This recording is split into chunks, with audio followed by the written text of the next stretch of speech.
esse preparo suficiente?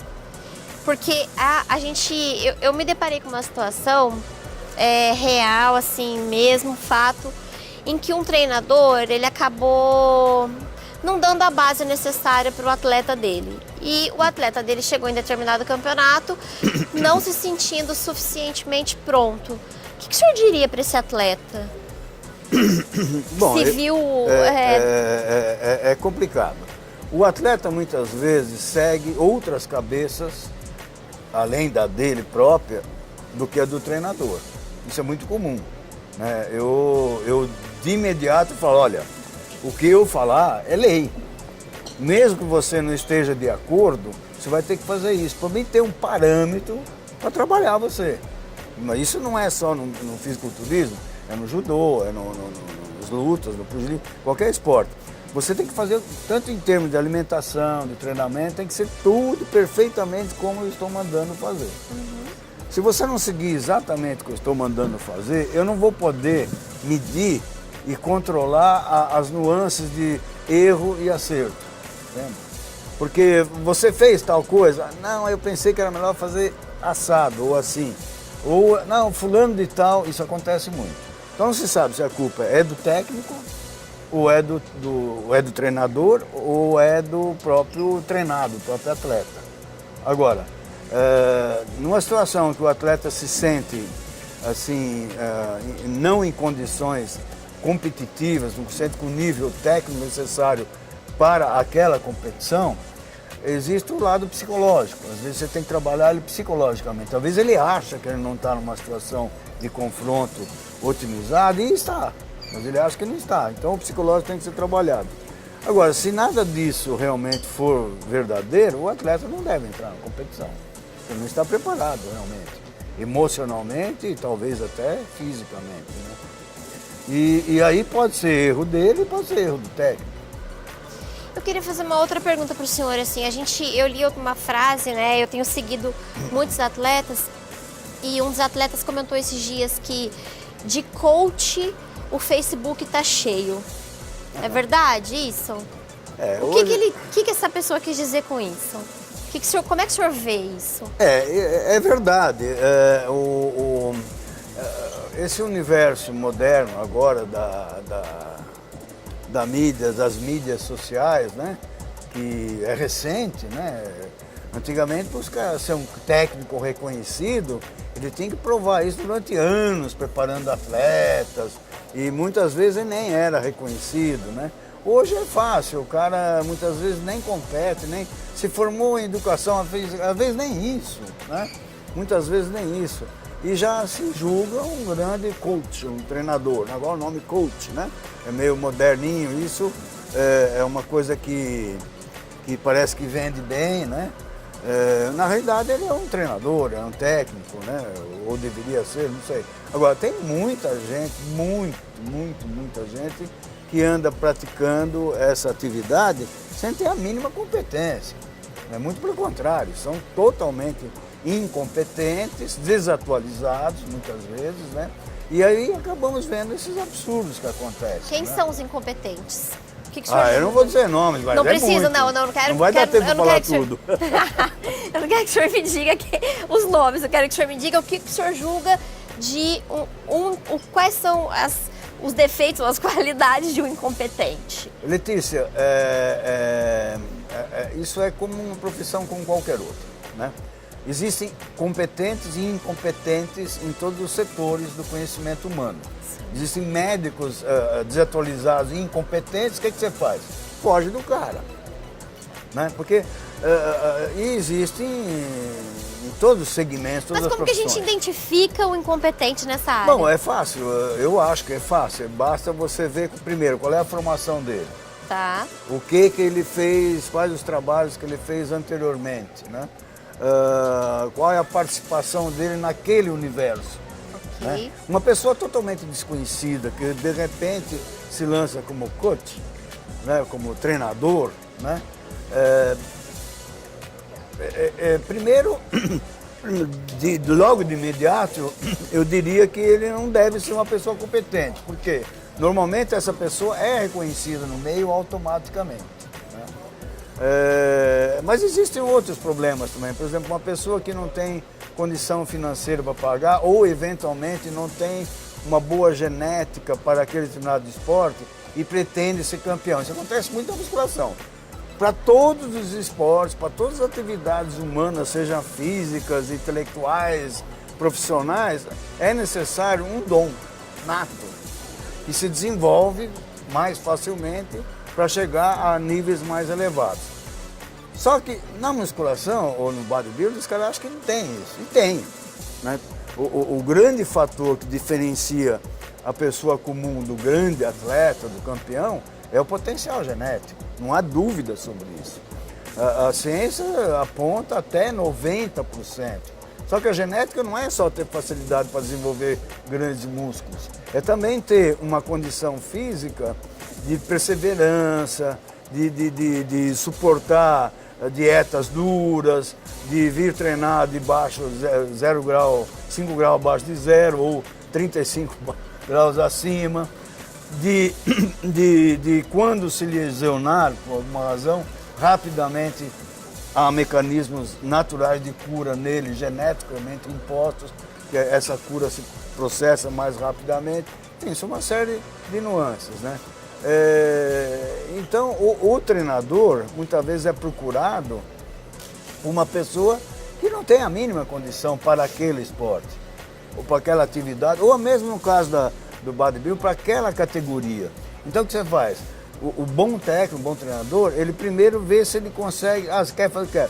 Então, vamos ver se eu vou enquadrar você, homens e mulheres, numa categoria onde é possível você conseguir bons resultados. Ou então simplesmente dizer, olha, para esse esporte você não tem condição. Agora, como é que vai saber disso? Só experimentando. Só experimentando.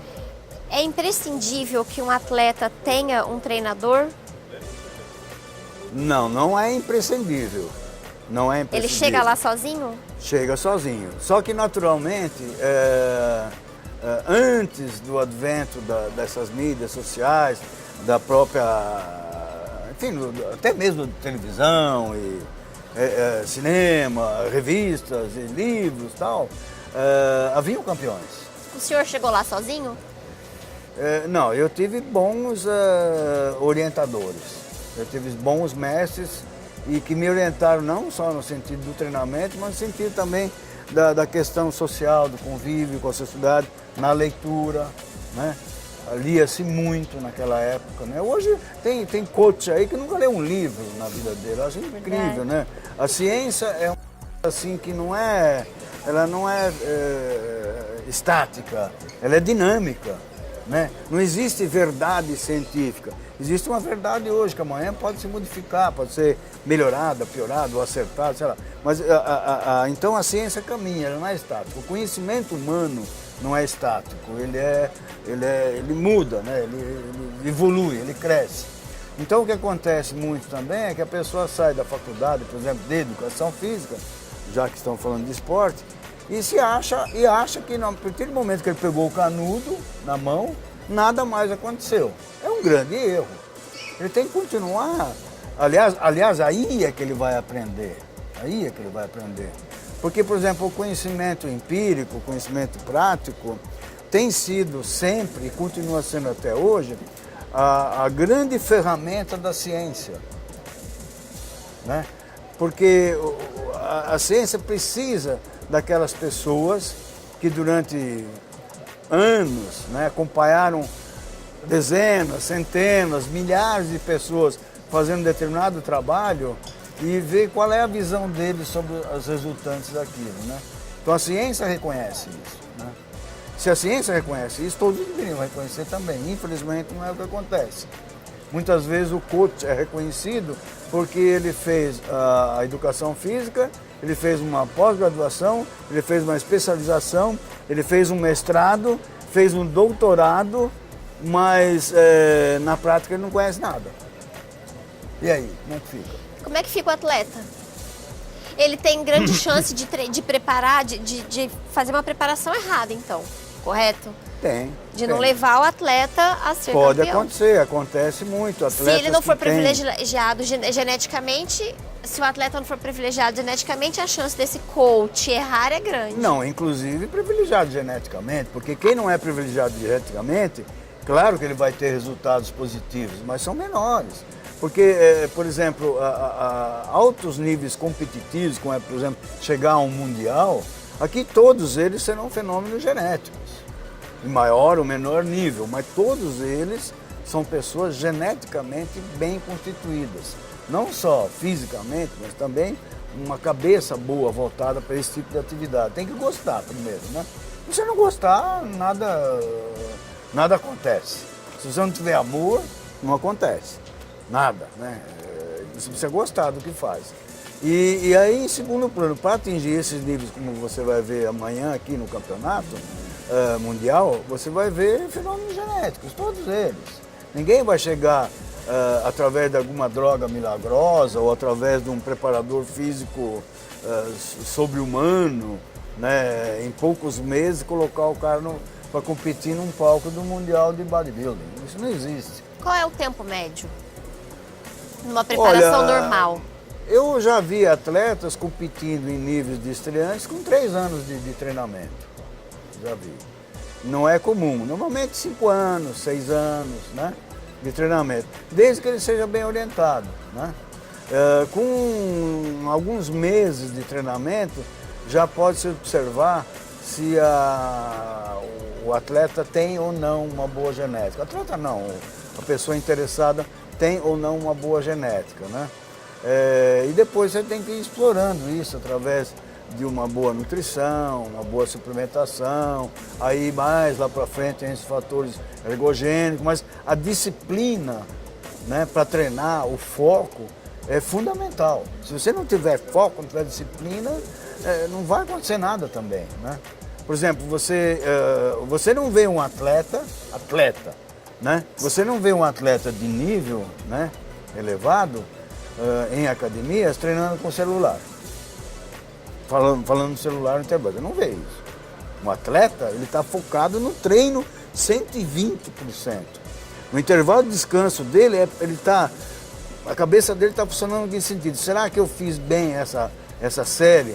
Será que foi repetições suficientes? Será que eu não posso aumentar o peso? Ou será que eu devo diminuir o peso? Ele está pensando naquilo, no peso está na barra, né? E tendo em conta também que o peso não é um inimigo que ele tem que se superar de qualquer modo. É o amigo que vai ajudar ele a construir o que ele pretende, né? Entendeu? Mesmo quando ele está num cardio fazendo bicicleta, ele está com o celular na mão, isso também não pode? No meu entendimento, eu não deixo. Eu não deixo pelo seguinte, porque apesar de que o treinamento aeróbio, né, não a esteira, por exemplo, ele é automatizado, né? O que não ocorre no treinamento com pesos livres, né? Você tem que estar com foco no que você está fazendo. Se você não tiver foco, você não vai conseguir bons resultados. Simplesmente na esteira andando, você está gastando um pouco mais de energia, tudo bem. Mas e o foco? No objetivo, né? Você tem que estar focado. E outra, será que eu estou despendendo o esforço necessário, suficiente, está sendo demais, está sendo de menos? Entende? Então, realmente, eu acho que você está pedalando uma bicicletinha, assistindo uma televisão ou fazendo uma esteirinha assistindo televisão, isso não é treino. É uma atividade física, é bem-vinda, é benéfica.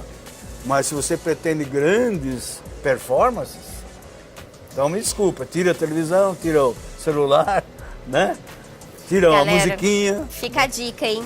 Ó, vocês aí que me mandam mensagem, oi Lê, tô aqui fazendo um cardiozinho, viu? Pra vocês que me mandam mensagens falando isso, tô aqui no cardio agora, eu não quero mais receber mensagens de atleta durante o cardio, hein? Fica a dica do seu Eugênio, ó, eu não vou ler mais essas mensagens, tá? Vou fazer isso, agora eu não leio mais essas mensagens. Chegou no cardio, mandou, informou, não quero mais. Se você tem foco em resultados, se você pretende resultados, você tem que ter foco naquilo que você está fazendo. É evidente, não há dúvida sobre isso, né? Agora, se eu vou fazer um cardiozinho, bom, também tem o seguinte, fazer cardio é o quê? É você melhorar o sistema cardiovascular. Então, temos que entender também que existem duas formas. a resistência de alta intensidade, cardiovascular de alta intensidade e a de baixa intensidade, né? Então, por exemplo, o maratonista, ele vai correr 40 quilômetros, ele desenvolve uma resistência aeróbia, né? Para poder fazer uma atividade de baixa intensidade e longa duração, né? Se esse mesmo corredor resolver dar o máximo dele, ele vai correr 100, 200 metros e vai ter que parar. Entende? Agora, o coração se beneficia, o sistema cardiovascular se beneficia levantando pesos e fazendo corrida, ou bicicleta, ou esteira, só que de formas diferentes. Então, por exemplo, para eventos de alta intensidade, o coração é melhor preparado levantando peso. O que é um evento de alta intensidade? Um infarto no miocárdio é um evento de alta intensidade. Então, a ciência mostra que um corredor está apto, né, para uma resistência aeróbia muito grande e tal, para eventos, inclusive a nível cardiovascular. Mas um levantador de peso está mais apto a resistir a um infarto no miocárdio.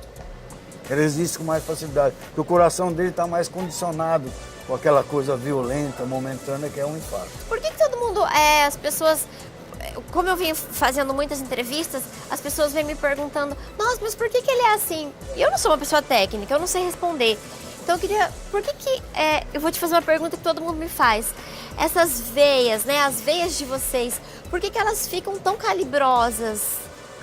Bom, o atleta em geral, né, principalmente da musculação, há uma tendência a melhorar a circulação sanguínea de todo o corpo, inclusive cardiovascular. O retorno, a irrigação, né, é intensa durante o treino, né? Por exemplo, quando se faz um movimento localizado, uma flexão do cotovelo, uma rosca, né, o bíceps vai receber uma grande quantidade de sangue, né? Através do quê? Através do sistema venoso, né? E o diâmetro da veia realmente aumenta no atleta bem treinando. Agora, ela só é visível, né, quando o atleta está magro, ou seja, definido, né? Quando a pele está fina, e aí você tem uma boa visualização do relevo muscular. Quando ele volta à dieta normal, do dia a dia, comendo arroz, feijão, bife, salada e ovo frito, ele volta a ter, ele tem aquela vascularização grande, mas ela não é mais tão visível. E existem também meios de provocar uma vascularização maior. Existem meios químicos e meios normais, que são os indicados de fazer altas repetições, né? Então, atenção às mulheres, né, que fazem altas repetições para não ficarem musculosas, vocês estão correndo o risco de ficar com veia grande dilatada. Tá vendo? Não é varize, não é varize. É uma resposta do organismo a um bom condicionamento vascular, né? Olha, eu vou fazer o seguinte, como a gente está aqui no campeonato e eu tenho alguns atletas aqui por trás das câmeras, eu vou escolher uma pessoa para fazer uma pergunta para o seu Eugênio, tá bom?